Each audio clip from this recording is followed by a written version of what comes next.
Um, and I'm just going to ask you some pretty general questions. So, who are you and where are you coming from? Okay. My name is Tom Baeker. I am the president of our umbrella company is Ambrabev, Ambrabev. But we are now doing business as Blue Rook Cain Spirits. We're located in central Kentucky, which makes us somewhat iconoclastic in that Kentucky is bourbon country, and we have absolutely no bourbon, or for that matter, whiskey to offer. We offer products which are quite unique to this area, as well as to the rest of the country, I would say. So that's, in a nutshell, who I am and where I'm coming from. So, why Cashasa? Okay. There is a story there. Cashasa, as you may know, is a distillate from alembic distillation of fermented sugarcane nectar. So, and by virtue of international trade laws, Cashasa can now only be made in Brazil, just as bourbon, to be called bourbon, can only be made in the US. The real question then is, why did somebody from Kentucky end up becoming so enchanted with Cashasa in the first place and Cain Spirits on another? So very briefly, the story began about 8 or 9 years ago. My daughter, while in college, spent large swaths of time in Brazil volunteering to teach English and music to children in the favelas or slum-like areas in a particular city in northern Brazil, Salvador. She went back there several times, fell in love with Brazil, became completely fluent in Portuguese, and as fate would have it, fell in love. So she and her partner, Eduardo, were married. The wedding was in Brazil. So our family went down to Brazil from Kentucky, and that was our first introduction to Brazil. Well, to make, again, a long story short, we fell in love with the area. We fell in love with Brazil. It's a very unique sort of social milieu, different from the US. Everyone is friendly and upbeat and celebratory, and that fit perfectly with the wedding. But more specifically, we became really intrigued by Cashasa and the cocktail that was typically made with it, called the Caipirinha. It's a very simple cocktail to make, but it was everywhere. I mean, everywhere you turned, not just in city centers, but in more rural areas, in the most remote bodegas. Everybody had and was drinking some sort of concoction made with Cashasa, most usually the Caipirinha. It was just a delicious, refreshing, and wonderful drink. And in fact, even Cashasa straight became really appealing to us. So we returned to the US, told ourselves, let's make ourselves some Caipirinhas. It was very difficult to locate. First of all, locate in any package store where the hell Cashasa was located. We typically would find 1 or 2 bottles in the rum section. But it was very hard to locate, and we thought to ourselves, this is something that we should bring to the U.S. in a more robust way. I was just approaching retirement as a physician at that time, and after some discussion with my son, we decided to begin a company to import Cashasa. That was our primary thrust. We made a second visit in that case to Brazil and looked at probably 24 distilleries specific to the manufacturing of Cashasa. We fell in love finally with a distillery just north of the city of Rio in a town called Novo Fri Bordeaux. The distillery is called Fazenda Soledada, and it's a beautiful place located in a nature preserve with crystal clear running water and run by a true master distiller who was in fact at one time recently the head of the Brazilian Cashasa Association. We became great partners with him, and we have been importing his Cashasa products ever since. While we were down there, however, we also became intrigued by the production of sugarcane neutral spirit, which has the obvious correlate up here of grain alcohol or grain neutral spirit. It's a fuel alcohol as well, right? It is indeed. Although they are separate entities. I mean, when you import it, it has to be specified as beverage alcohol. But we decided that there was something we could do with that as well. So we imported Brazilian cachaça and Brazilian sugarcane neutral spirit. And I can go into that in more detail if you'd like. But we got started with that by blending, proofing, hand labeling, and bottling our cachaça product. And we also blended and downproofed the sugarcane neutral spirit, and after filtration, hand bottling, and hand labeling, it became our Brazilian sugarcane vodka. We became fairly successful enough so that all of that, which was outsourced, we decided to bring inside with the construction of a facility, and we are now in that facility, but we made room in the facility for a distillation room and the setup of our own alembic still. And that was the satisfaction of a long-held dream to be able to make gin.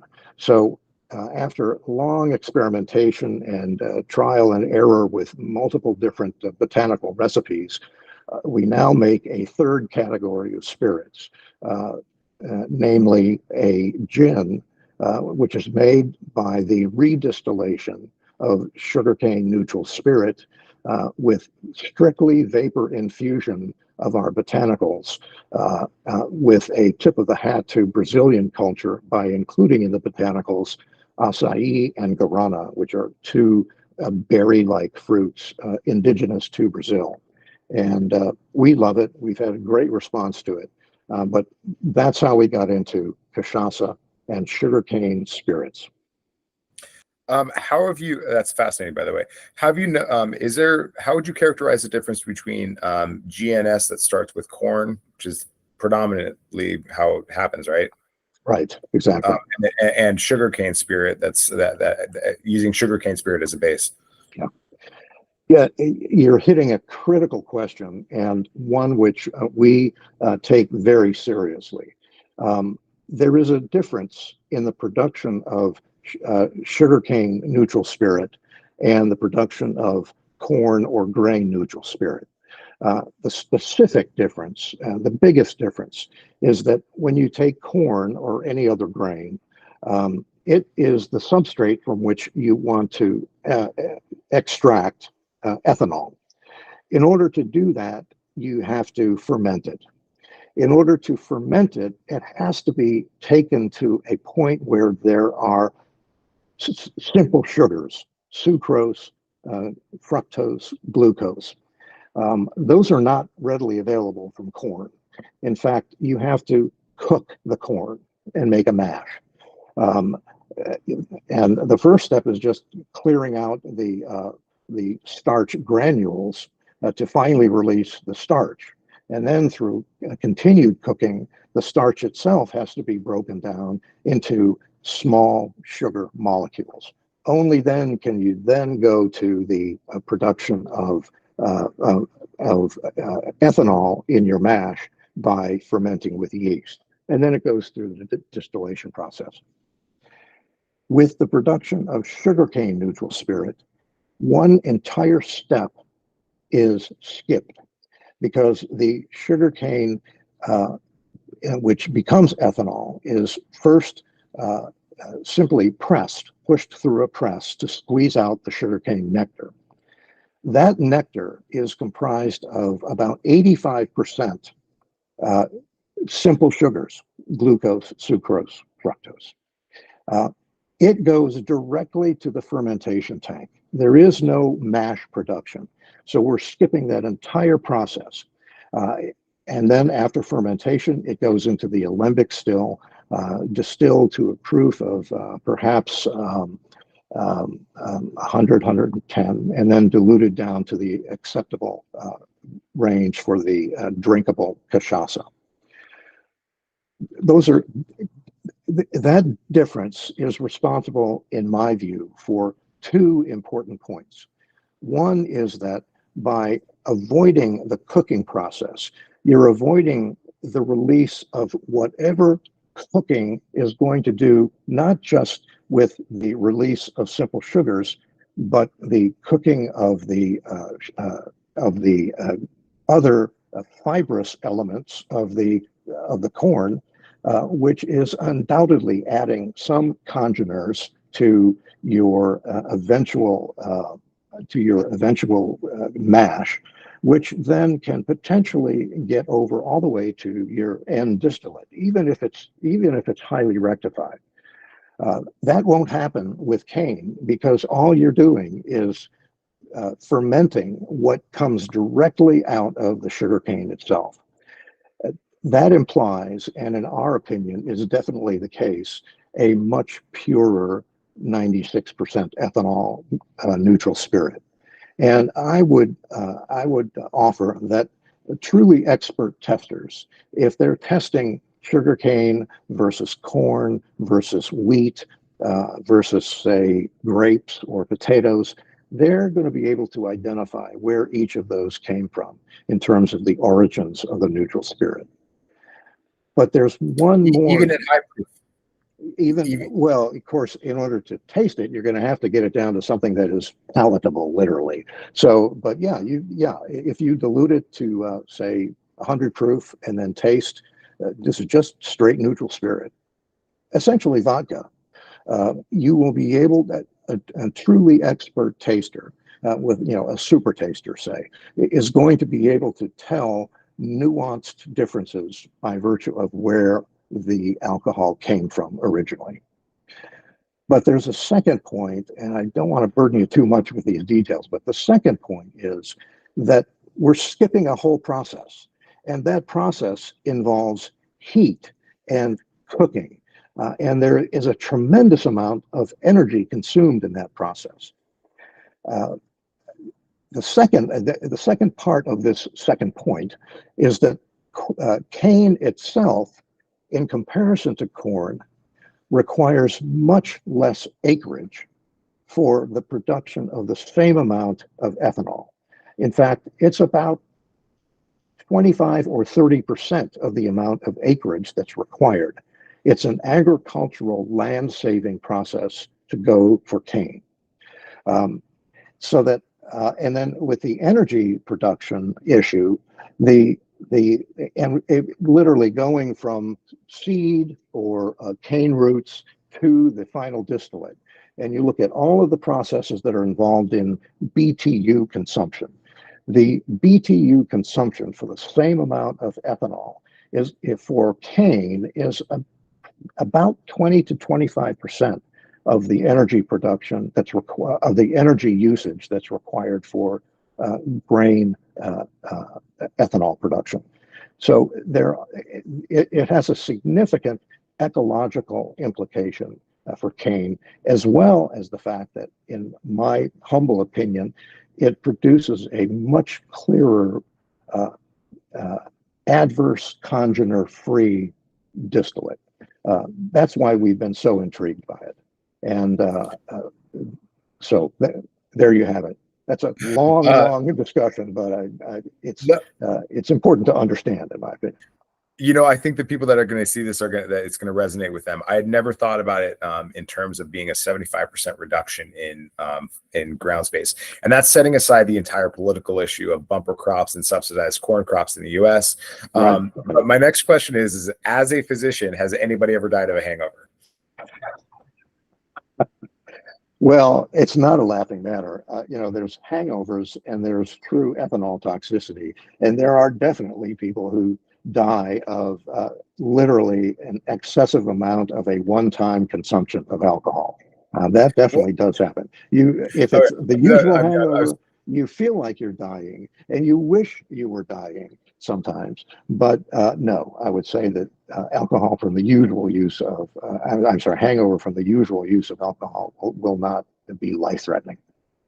Well, I mean, without commenting on it, I would be curious of your opinion on whether a cleaner, more efficient, lower, uh, Contaminant. like a lower congener spirit, does Yeah. that have an impact the impact of, Yeah. of overconsumption? I Yeah. mean, you don't have to comment on this because you're Well, it's a good question. I was actually an oncologist, and I can't tell you that potential. In fact, we are right now embarking on an experiment to look at different neutral spirits by chemical analysis to determine really what might be in there. That this is at 96% ethanol, to determine what's in there besides ethanol. And it's probably water. You just can't get to past 95 or 96% under usual distillation processes. But there, we're looking to see if we can literally quantify the observation that I'm making here, that there may be adverse congeners in adverse flavor congeners in grain neutral spirit as opposed to cane. And we'll keep you posted on that. But it's conceivable that there are, certainly when you look at what comes off of a still, from acetone to the fusel oils, those are injurious for sure. I was an oncologist. I'm not here to tell you that one, it causes more cancer than another, but it's an interesting question. And hopefully we'll have some more specific answers to that as our experiment moves forward. Well, thank you for at least acknowledging that the question exists. My next question for you is how are you marketing Blue Rook? What's your distribution footprint? How are you getting the word out there? Yeah.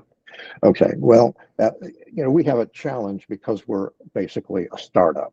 The fact is, we've been at this for a while, but the pandemic caused a total crash of our sales.